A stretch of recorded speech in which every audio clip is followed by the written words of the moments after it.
everyone, and welcome to the Forward Thinking Podcast. It's Chrissy here from CS2. Today we have a special guest, a very own Xander Broeffle, who's our Director of Marketing Ops at CS2. Welcome, Xander. Hey, Probably thanks. the first of many podcast episodes, hopefully. Yes, absolutely. We were just saying this is my very first podcast, so looking forward to it. Yeah, Not nervous at all. Yeah, no, you're a natural for this. But yeah, Xander, how long have you been at CS2, Xander? It's now been 2.5 months, I want to say. I know. I always think it's longer because Xander's made such an impact in such a short amount of time here at CS2, so it feels like longer. But today I decided to have Xander on. I mean, there was a myriad of different things we could talk about, but I love this topic, and it's around designing a customer experience with the end user privacy in mind. I think right now everyone's maybe seeing different things around how people want to have their privacy. I think a lot of people with seeing things that have happened have realized that they haven't had any privacy, and also just around the customer experience and the buyer journey, a lot of that experience is handled, without even chatting to anyone. And I think that's mainly because people want to do all of that by themselves instead of being bombarded by a salesperson. So yeah, Xander's going to be on to kind of talk through that and also chat through different things that are affected, like opt-in and so forth. But before we do that, Xander, I'd love for you to just give a little quick recap of like your origin story, like how you got into ops and all the way now to being a director here at CS2. Yeah. I mean, I love listening to the podcast, and I always love listening to everybody's kind of origin stories. Um, when I was growing up and in college, I really wanted to be an actor. And so like I had nothing in my mind about doing marketing operations, right? Like most of us. Um, what I ended up doing is I moved into stage management, which was kind of all behind the scenes. It's very process oriented work in theater. But it was still too inconsistent for me for work. And so, I was trying to figure out what was the right place for me to go. And I got into a software company, a SaaS software company. This was about 10 years ago. And I was doing technical support. I've always kind of been a computer nerd. Always played video games. I did computer tech support in college. And so I was doing support. And eventually I did go and get an MBA because I was tired of answering the question. So you're a theater major. What do you do with that? So I went and I got my MBA. And the first thing that I did after I got out of that program was I started working for our Salesforce team as a business analyst. And so that's what kind of got me into marketing and sales. And I wasn't a marketing ops manager at the time, but I was partnering with marketing ops. I was partnering with sales ops, and just over time, I started kind of slowly moving my way over into marketing operations. And I've been working in this now for the last about 4 or 5 years with a marketing ops focus, but I've been working kind of that whole revenue stack for about 6 years. When you got your MBA, did they have anything around marketing operations? Was that even a word that ever came up ever? No, not at all. I mean, it's fun. I took a marketing class, but it was PR, advertising. There was nothing about a funnel. There was nothing about, attribution. There was really no topics. It was very much like, you want to go into marketing, here's how you do advertising. So I didn't think marketing was ever going to I kind of thought maybe marketing communications, because I was a theater major. So I was always like very much interested in communicating with people, but no.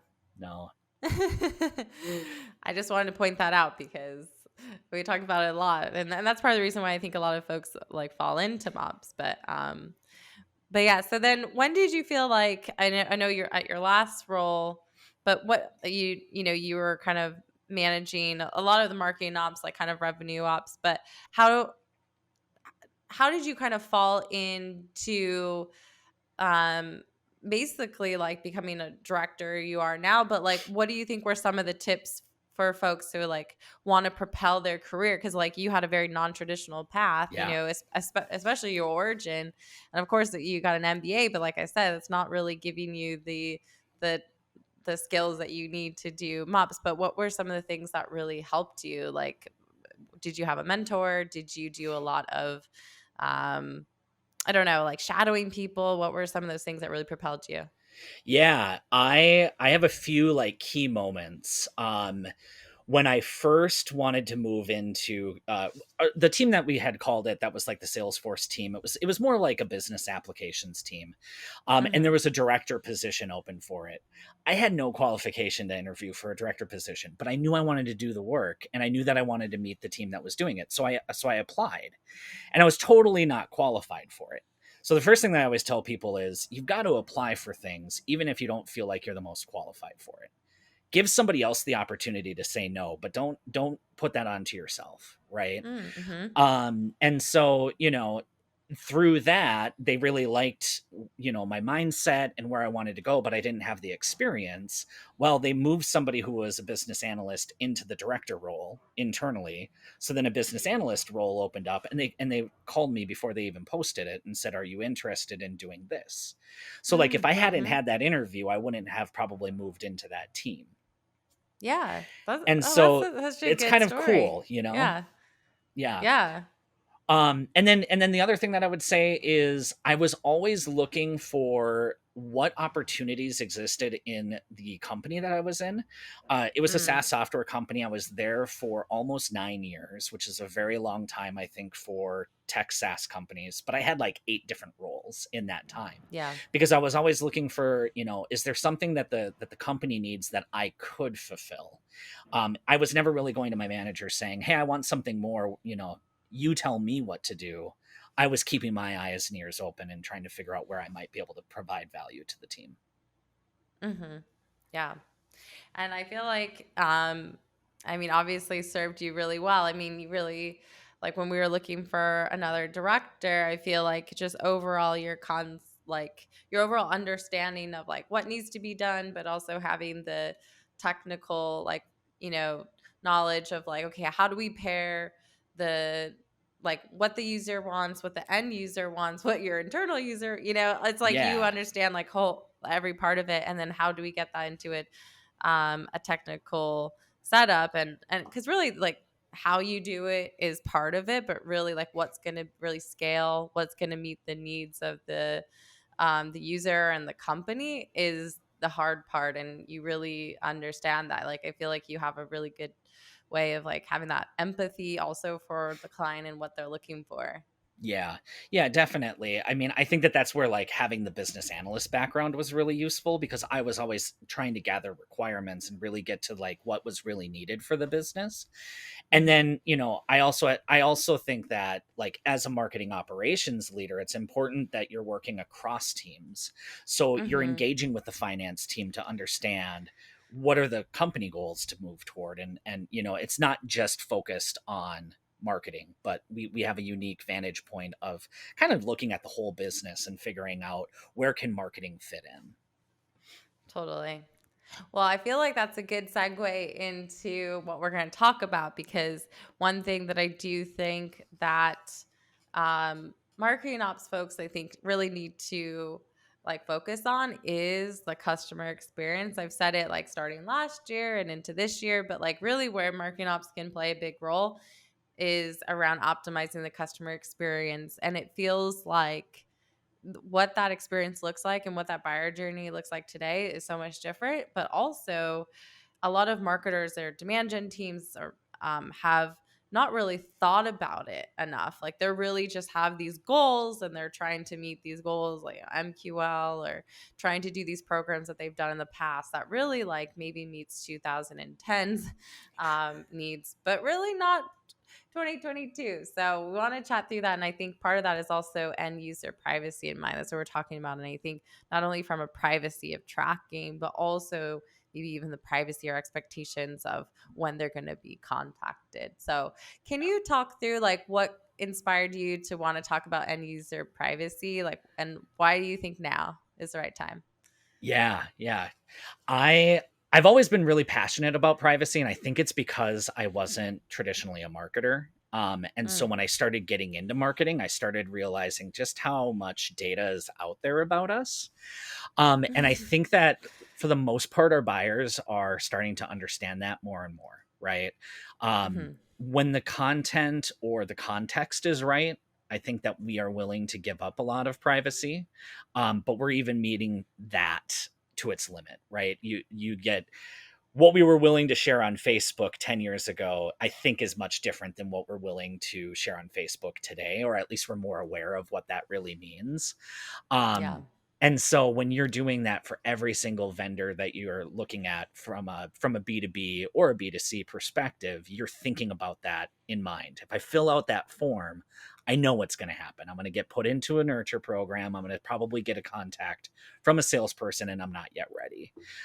And so there's just a lot of risks to people not learning about your business if you're only thinking internally and saying, how can I get more leads, or how can I get better attribution? I know that we've been talking about that a lot on the Yeah. podcast, and it's just it's really about trying to meet our buyers where they're at, and Hmm. providing that better experience.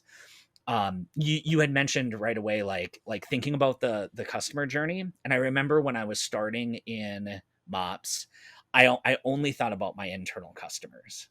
When I said, okay, Hmm. well, what is my customer experience, I was just thinking about digital, or I was just thinking about the SDR team.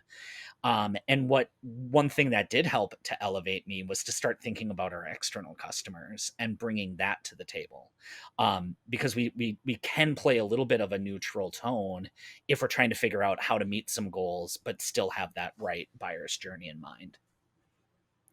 Totally. I think it's so true. I think when I think back on like my early mops days, I was thinking about the customer experience, but it's always from like, how does this page look, or how are people gonna find our form, how many fields are on the form, or something like that. But when it came down to like anything other than aesthetics, like it was really just focused on like, okay, how are these teams going to like meet the goals that are put in front of them? Like, how's the SDR going to pick up all of these leads that they're going to follow up with, and how are we going to like scale some of that, and how are we, yeah, like going to nurture folks and when they come in. And there was a little bit like but then I learned over time, especially with doing demand gen and mops at the same time, I was like, okay, but really like what's going to be most like effective, and when once you do start thinking about the customer, like you do then need to also bring a lot of your internal users on board with that. Like you have Yeah, to kind of be the voice of the customer for a group of people who maybe aren't thinking about them. So I think to your point, like once you do make that change, like, and it's also just educating your internal users of like that mix of what's going to work for them, but also what's going to work for the end user, because in the end of the day, that that buyer and their experience, it's what's going to actually meet our real goal, which is our revenue target. So exactly. Yeah, yeah, um all right. So when people are thinking about privacy right now or compliance, and this is something that comes up a lot because I think for folks, they think, oh, privacy, that's just me like following the rules of like the law, like what's going to be compliant. Can you describe the difference for folks between privacy and compliance, and what does that mean, and why should marketers really care about privacy? yeah, yeah. Uh, I laugh because as I'm thinking about this question, I'm going, okay, if there's any compliance officers or privacy officers on the line right now, they're going to be like, "You have no idea what you're talking about." But I'll give you the perspective that I have around it, Oh yeah, and it's a we're not giving simplified out view, right? legal advice on this podcast. I just want to say that because I don't want anyone going to their team and being like, "Well, CS2 told us this." Exactly. So I think that as you kind of put that lens of the customer experience on, mhm. compliance is what is the minimum viable product that you need in order to not get sued, not get turned off by the government, meet your Yeah. regulations, right? And Mhm. that is all really, really important. But it can just go up to the minimum, and when you start to think about privacy, now you start to figure out like what does your end user expect? Mhm. And what's that level that you want to go to deliver a good customer experience that's respecting somebody's privacy, which we have a right to as Totally. individuals, right?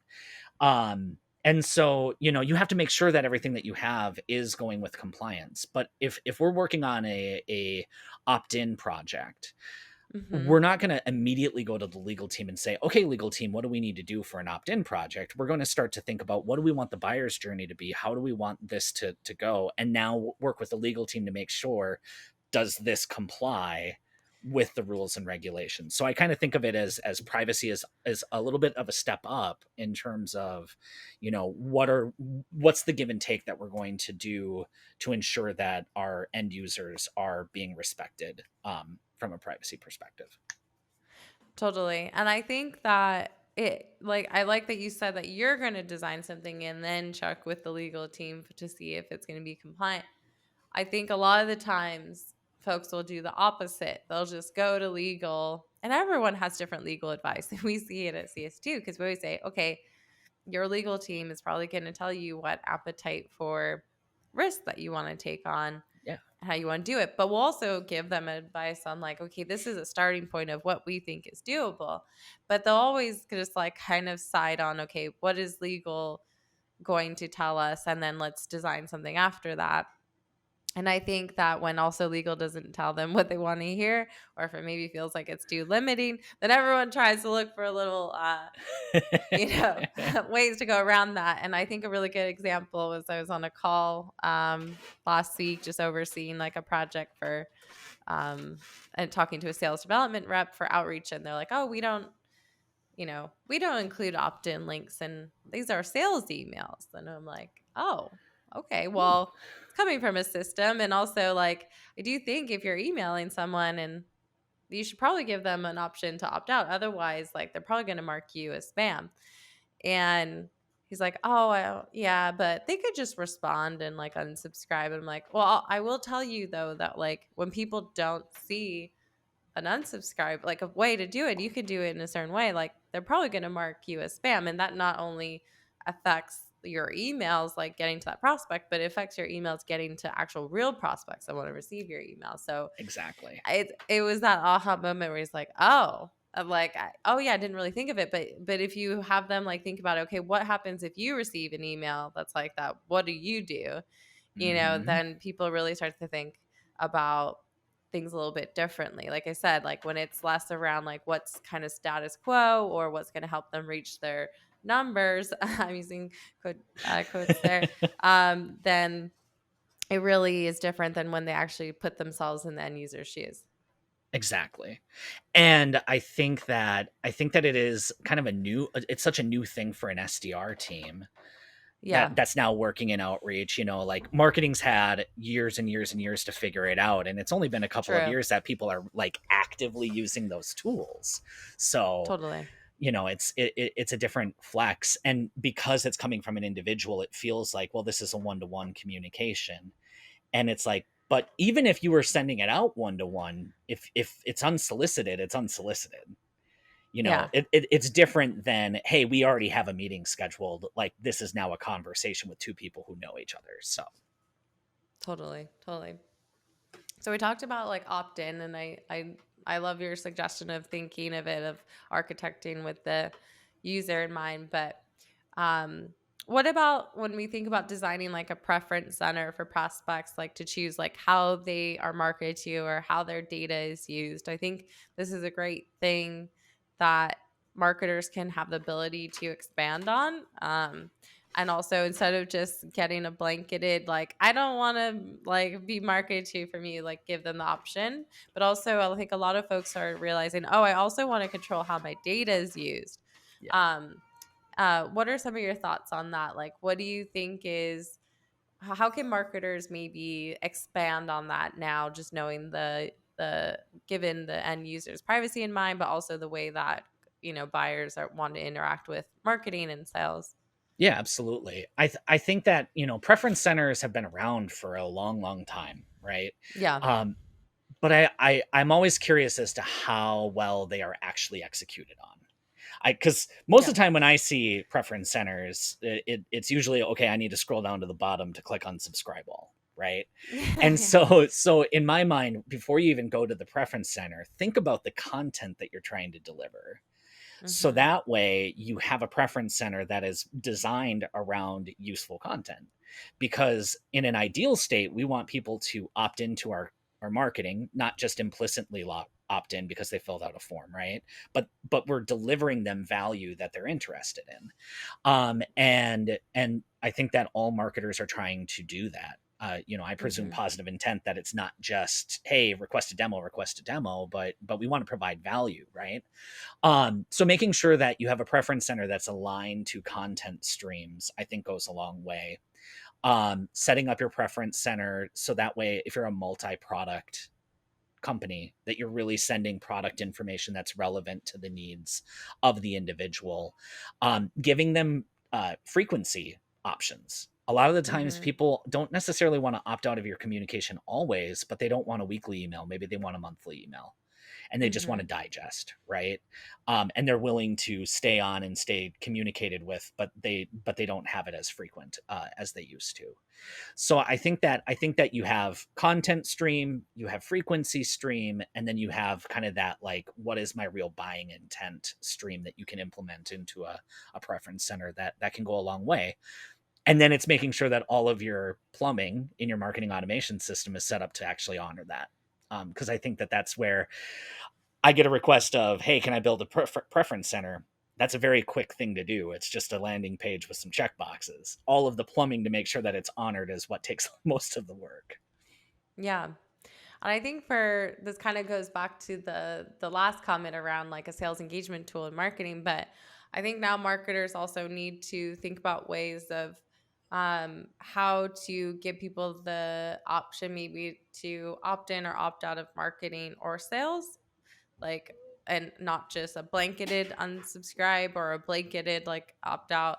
Some people also have preferences around the delivery of it, like, do you want SMS, do you want email only, Yeah, do you want to opt out of calling.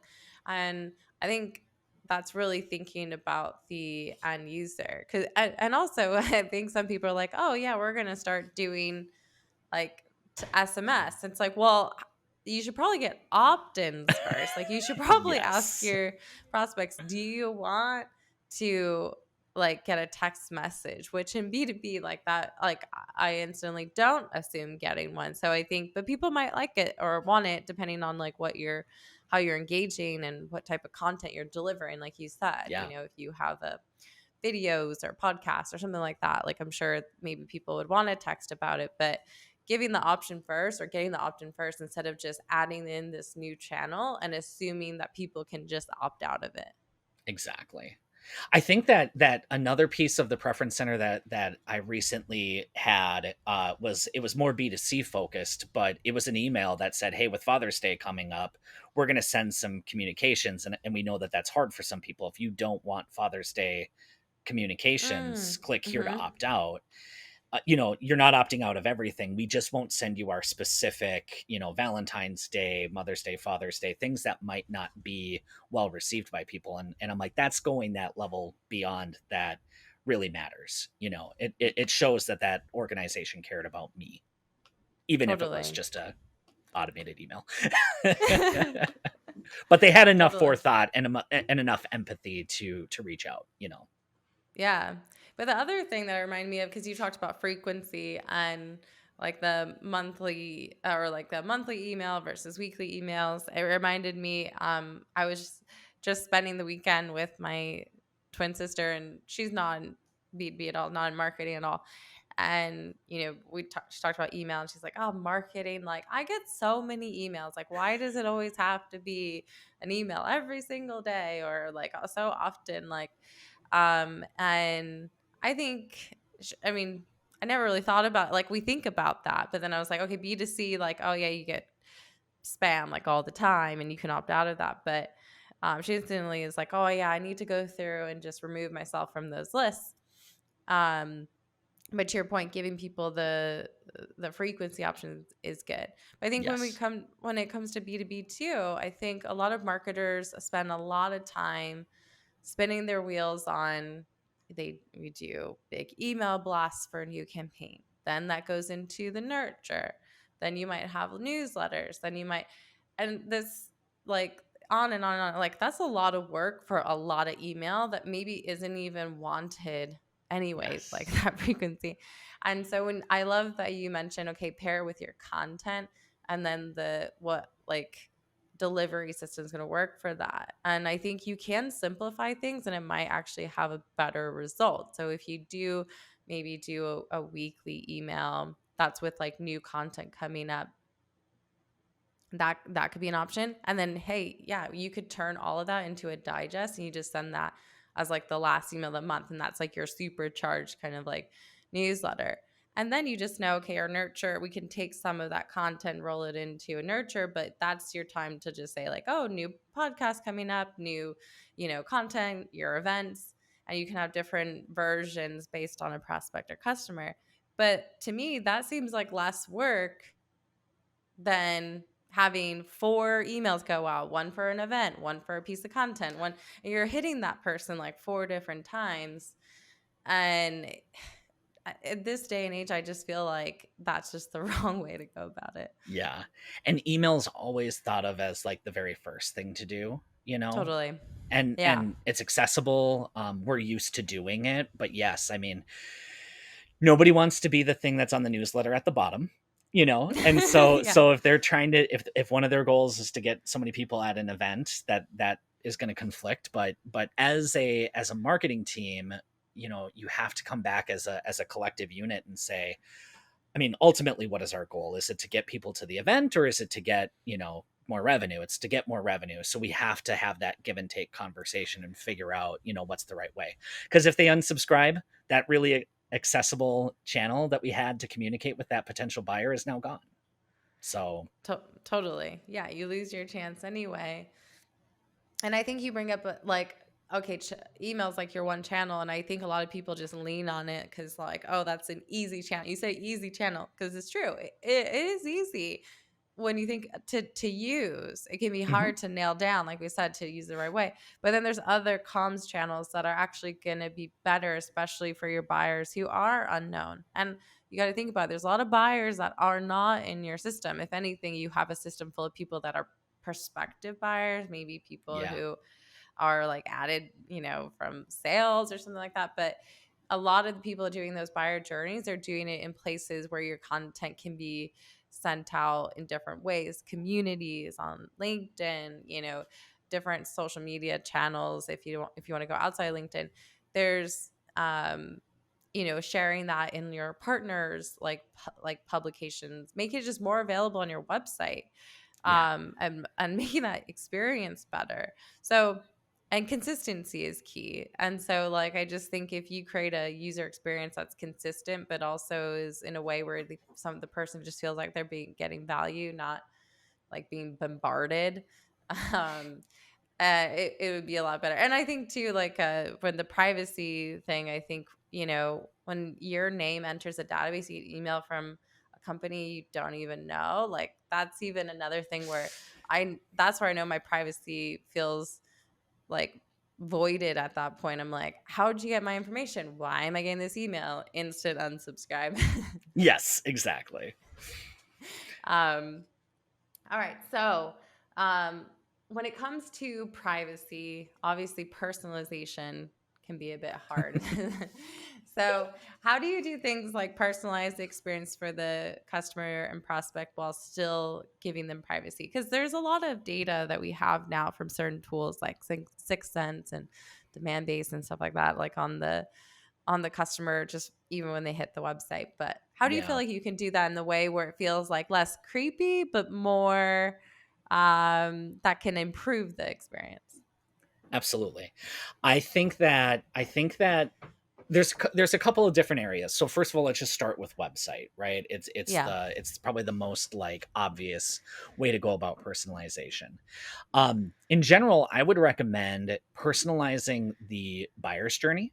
So if you have a sixth sense and maybe you have predictive scoring, and you combine that with an Uber Flip or a Path Factory or Optimizely or anything that can do some personalization, can you start to serve up content that is not necessarily personalized to the company, but personalized to the buyer's journey so that they're going to be more likely to start to convert on the website because you know that they're in market or something like that.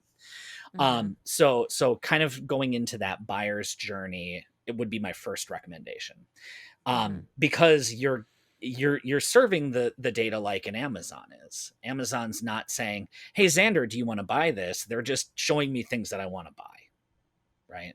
Yeah. Um, but there is opportunity to kind of pull in some of that personalized content. And I would say like industry verticals or segmentation verticals, so that Mm-hmm. maybe you're serving up white papers that have organizations that are all, Fortune 500s for your Fortune 500s. You're going to resonate a lot more. And then same Totally. thing, if you're just targeting your small businesses, showing them other small businesses can go a long way. So there's ways to personalize and make that journey more tailored to that buyer without saying, "Hey Xander from CS2." Mm-hmm. That makes Mm-hmm. me go, well, one, you're not going to actually find that because I'm always on a VPN nowadays. Or I have things that are blocking, scripts and Mm-hmm. stuff like that that's running on my browser. Or worse, I'm working from home. And so, like, somebody else in that home has the same IP address. This happened with my wife and I was getting everything from where she worked, and it was totally not actually the right organization anyway. So, that's what I would say is really good ways to personalize without being personal. Totally. I liked your idea of like, yeah, not try maybe trying to tie it like personalize it based on like the company per se, but really like the like firmographics maybe of the company. But first you said the intent, right? Like the customer Yeah, journey stage, because that gives you enough data to go on to say, okay, this is how we should craft this experience, instead of like, okay, let's just craft this experience based on what we know about this person and try and make it look super cool and personalized. But then to your point, so a lot of the data, especially with work from home, is tough there. yeah, But even if someone's working from home, you're able to see if they have a ton of activity or maybe where they're in the buyer stage. Of course, some of that is tied to company too, but just I think thinking of it first as the like stage of the where they are or how much intent they're showing is a better like bang for your buck. Um exactly. and capitalizing on that. I think too, I forget if I mentioned this on a podcast in the past, but we were talking about the buyer journey. I think it was with Arthur from Chili Piper. And I think for marketers as well is like we can maybe focus on like honestly not enough attention goes into the experience of like your website, which Yeah, is where a ton of that research is being done. And I think some people do, but it's like a web teams kind of think about it aesthetically or like just common best practices with like navigation. But that team needs to join up with marketing ops or demand gen and really think about, okay, what's going to be the actual experience we want to show. And a lot of times the requests are put in, go put up this white paper, put up a form, or go put up this event here. But that doesn't work today. Like, I think you need to realize, okay, if someone came to our website and wanted to buy us, like, how can we make sure that this, like, 4 pages or 5 pages of real estate can really get them to go through that journey and then do it yeah, in a good way? That's why at Chili Piper, it's like, okay, by the time the person's ready to talk to you, don't screw that up as well. And that's part of the customer experience. But even before that, when they're doing their own research, like they want to watch a video, don't put a form in front of that video. Like right, you already lost them. And so trying to make sure, like, even if you don't get that person's information at all, how much can they really get about your company, what value you bring, in a way that makes sense to them, and just be easily like accessible and be able to find that. And I think that would really, you don't even need to personalize that. Just make it a great experience to start. exactly. Yeah, and kind of piggybacking on that, even for technical buyers, that first part of the journey needs to be very simple. Your value Yeah. proposition needs to be totally understandable on that first page. Because if it's Yeah, not, no matter how technical somebody is, they don't have the context to get there yet. You can absolutely have technical documentation, further into the website journey, but make sure that the very first part gives them a reason to say, I want to talk to sales, or I want to fill out that chat bot, or I want to do something that I'm going to give you my information for. totally. Also, this you mentioned attribution at the very beginning, and obviously, trigger word for everyone on this podcast. We talk about attribution a lot, but I think that a lot of marketers can get bogged down doing the wrong thing because of attribution, right? Like, oh, how am I going to measure like when these leads are coming through? Like, oh, my MQLs, like, I'm only how well if I only have the demo request form, like how am I going to know how well everything else is doing? And there are ways you can get those insights in different ways that doesn't fit perfectly in a dashboard. But I think we need to make it less about like what can be attributed, because to your point too, like people will have cookie blockers, people, there's a ton Mm-hmm. of things now that will make that imperfect. So I think it's a nice to have, and it's things that can be directionally useful. But when crafting this experience, knowing that people are going to do everything they can to not get contacted from your company until they're ready. And so making that all available and not getting too tied up in like, oh, we can't move to an we can't remove the gates from our content and things like that because we're going to lose our numbers, or we're going to lose out on what content is really working for this team who's creating it. Like you can Yeah. get those numbers different ways, or you can be crafty in how you do it, but not, I think the conversations around that being your limiting factor like really needs to be rethought. Yeah, yeah. I mean, I completely agree with that, and that message resonated a couple of weeks ago when I was listening to the podcast of just like, don't let attribution get in the way of the customer journey and the customer Yeah. experience, it's still true. Um, I would probably I always go back to, I remember having a lengthy conversation with the head of our SDR team at a previous employer, and he's like, contact sales is what converts. Just give me more contact sales, and then the conversation was like, I can't force more contact sales, but like, you can You influence more can. contact Yeah. sales. you Hmm. you you provide that value, you give that value away for free. And then, Hmm. with the data that you have today, I'd say take a look, like, are white papers converting into revenue? If not, then are you missing anything that they're not becoming leads right away? Or would it be better to give them all of the data that they need to self-serve, and then say, yes, now I'm ready to go talk to sales and have that higher percentage to convert? So it's really tricky, and that's a difficult conversation to try and pioneer in an organization. It takes a lot of convincing to make that happen, I think. Totally. Yeah. It does. I think like some marketers, I think, are also dealing like what even after making the changes, they're dealing with executives that like, oh, you have all these great results, but like our lead numbers down. Like, why? We need more leads. And I think I was talking about this example. I think someone was asking for mentorship on this, and dealing with that problem, and it just like killed me because it's like she listed out revenues up, their conversion rate has quadrupled, all this stuff like amazing, like their website traffic has spiked, their time on page has like tripled, but yet like showing all that, and then the person managing that marketer said our lead numbers down, like go put a form on our price in front of our pricing, so if someone wants pricing, that to fill out a form.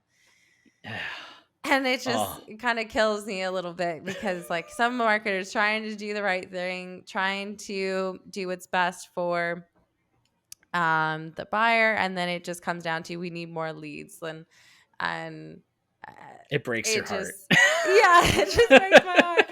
So I do think this is like an education thing, and I think you can still combat that with another like, okay, maybe okay, let's do a test, or yeah, like even with all these things, like just do tests, see what works. Like I love doing tests to I used to do it especially early on at CS2, when we wanted people to do certain things, especially for email marketing or things like that, and say, this isn't working for you, let's try something else. Especially even like text-based emails, like back in the day when we used that over like highly styled emails, a client would be like, no, I don't want to do that. And I'm like, okay, well, let's just try it. Let's just test it. And then we Yes. see over time, okay, the test like worked.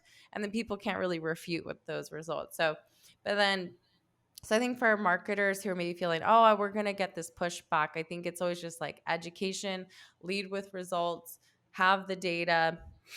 It could also be qualitative data too. Like if you're talking to your customers, like do it before, see how the customer journey was for them before, and then take Yeah. your new customers since you've made changes, and interview them and see how that has changed, and then compare. Like qualitative data is super valuable too, and I think marketers are missing out on gathering that. Yeah. And it's hard. I mean, we're all held to short-term goals, that's just Totally. business, right? But marketing is a long-term play. And especially Totally. marketing nowadays where it is so much more about education that it's hard to make that case when this is really going to pay dividends in 18 months. So, It's so true. I always use like the think of the podcast like that, or with CS2. I think, we started the podcast in 2019, and we started some of our content during that time. We took a pot like before, went on maternity leave, then came back and put more time into it. But like only now how have we like are now seeing, like we had a steady kind of growth over time, but we've seen a lot of the success come like, later, like yeah. not within the first month. We're now seeing it, and then now seeing people share it, our content, on their own, or talk about us on communities and things like that. And that's the marketing we want, right? We want to build a brand. We want people to really look to our brand to be engaging. We want them to see us as the leaders, and in a way that's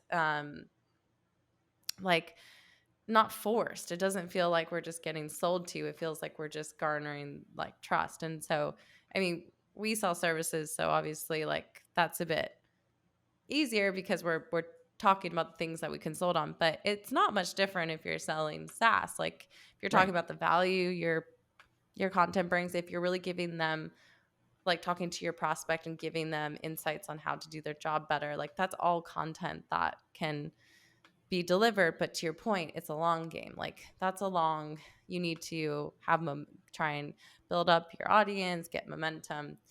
And in these like short-term goals, especially with funded companies, that can be tough, but it's like stick with it. Otherwise, actually, you never end up seeing the success, I think.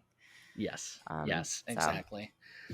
And I always just go um back to who knows that topic better than the vendor. That the vendor totally. is spending hundreds of people, thousands of people, their entire workday trying to solve this problem. Like there's so much knowledge there to be able to share that can make your buyers more successful.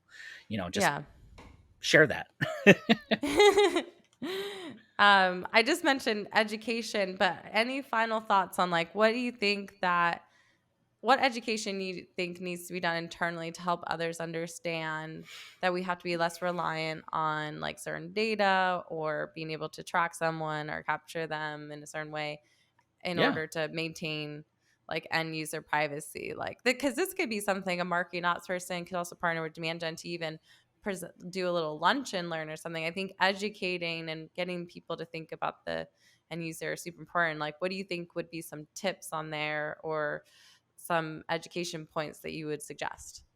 Great.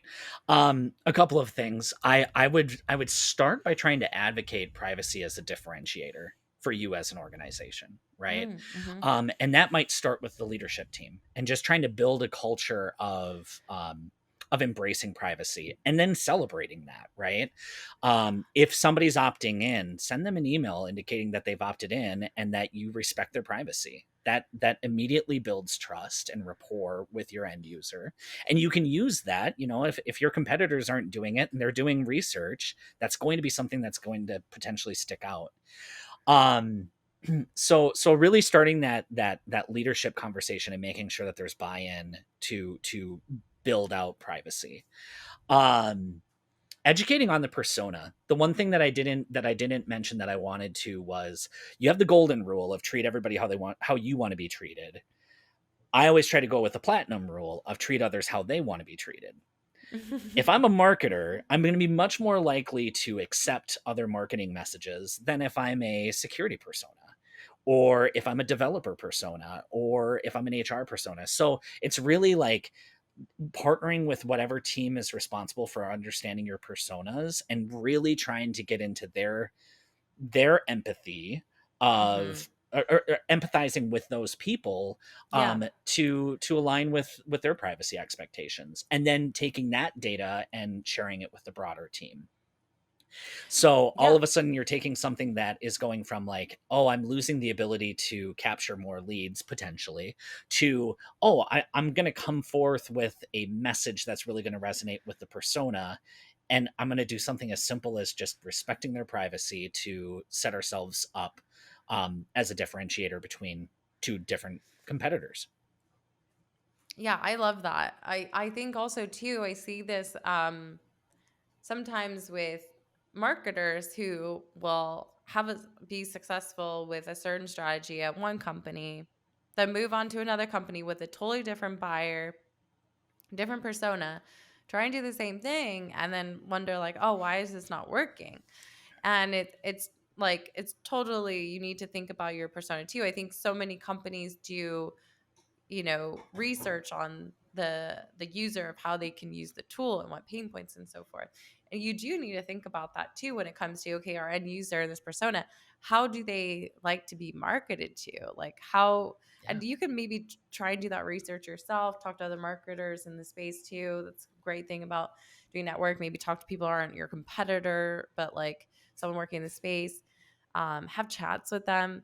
But also like I said, do qualitative research, ask your customers, like have more conversations with them and your customer advisory board. They're going to give you so much wealth of knowledge of like Yes. how they like to ingest content, what they are really looking for, what's valuable to them, and then make that case. Like it's a lot different maybe marketing to a marketer versus someone who's in IT or security, Yeah. and so definitely do the research like as part of your job, and maybe even across the whole marketing team, just all getting on the same page of like, okay, this is maybe everyone needs a platinum rule slide, so that like this is how our our prospect actually wants to be marketed to or treated. So, but yeah. I thought this was a great episode, Xander. I think these are all the things I think folks, whether you're in marketing ops, demand gen, partner marketing, customer marketing, like all need to hear.